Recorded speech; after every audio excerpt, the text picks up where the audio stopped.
morning, everyone. Welcome to Pattern a Day.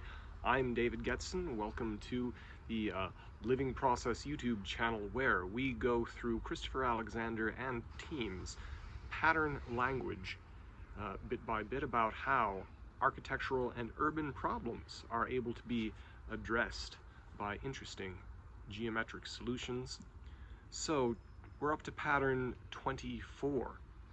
Sacred sites. I think this is a very important one to contemplate for a Saturday, and as summer ages on, we get to need to be earlier and earlier to be in shade, hence the hat.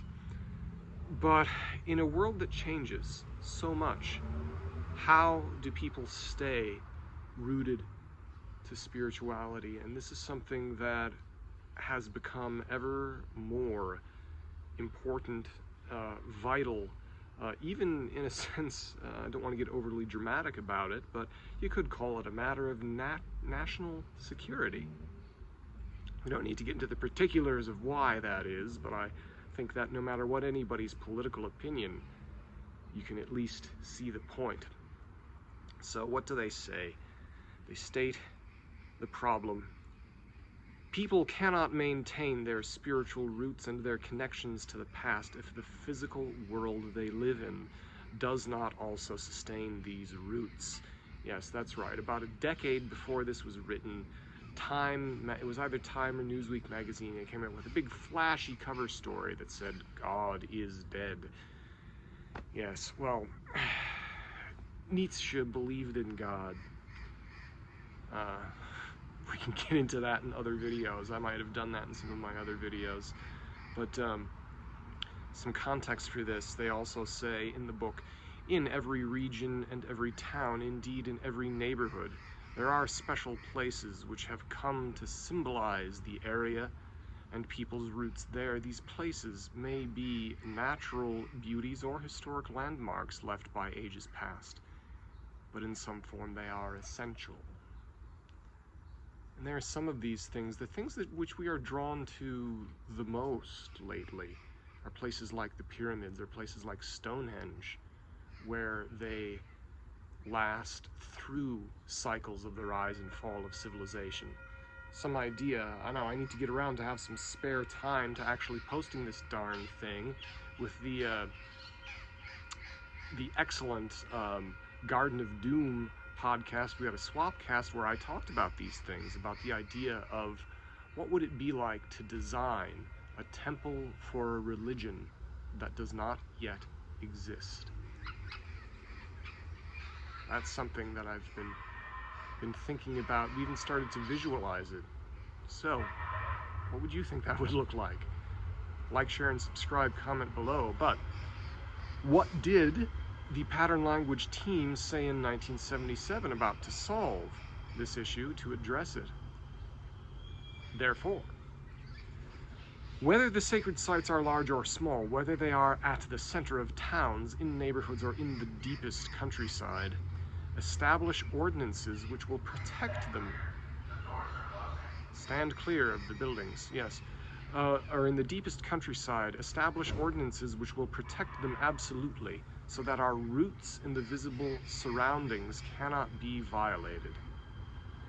One thinks of the old chapels and churches in New York City, where what was once the churchyards or the grave sites would be crowded up against with commercial skyscrapers. And there was a place, there's a Ramones song actually about this called 53rd and 3rd, which is not about the church, but if you look up what do they mean 53rd and 3rd, there was a place where the Hoods, without getting into detail, would hang out in the late 70s because it was an abandoned church.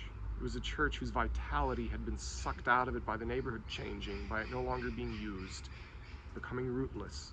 And so the abandoned building meant that people who want to be in abandoned places would go there, hence the Ramones song.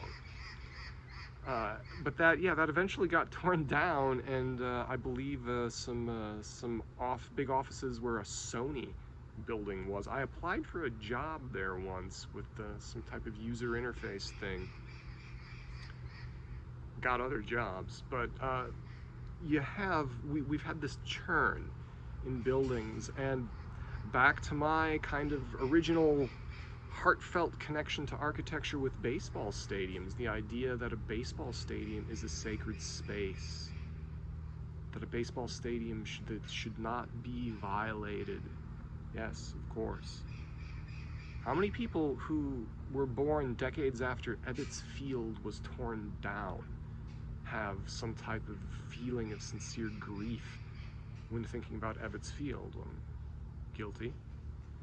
Ebbets Field, for anyone who doesn't know, Ebbets Field was the home of the Brooklyn Dodgers. And the Brooklyn Dodgers were brought to this county in the late 50s in an unconscionable and immoral act of ripping the hearts out of the people of Brooklyn. It was emblematic of what was happening in the 1950s, that there were these industrial business and architecture decisions